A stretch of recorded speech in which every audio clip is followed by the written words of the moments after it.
We'll get into the vacuum problems in a minute. Chances are, if you're dealing with vacuum problems, you're not a happy camper. There's many things you'd sooner be doing than fixing a vacuum. So this is probably the most important step of the whole thing, is if you are not the person who plugged a vacuum or who tried to suck up some socks or some underwear, it's really, really important you don't criticize the person that did, or you could end up doing the vacuuming.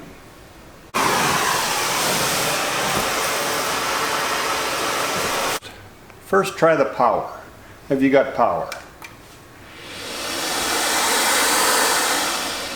If you don't have power, check your breaker, check the connections.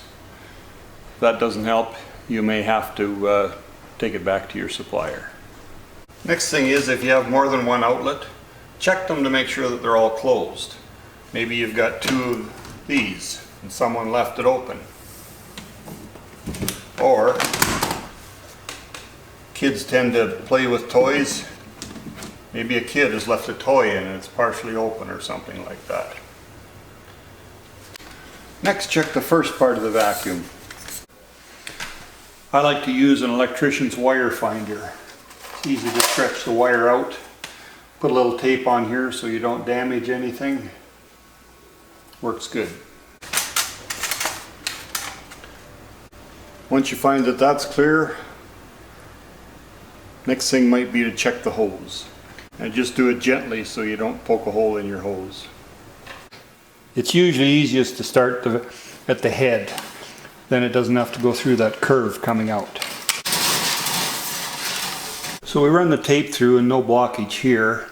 You might want to do what's easiest for you, is either do this first or check your various outlets first to see where the blockage is. Whatever you think is easiest. Then if you have more than one outlet, you want to do a process of elimination. Try the closest outlet to the vacuum first. If it works there, go to the next one. If it doesn't work there, you know the blockage is between the two outlets. But in this case, our blockage is the first outlet, so it's between the first outlet and the vacuum. Should be relatively easy to find.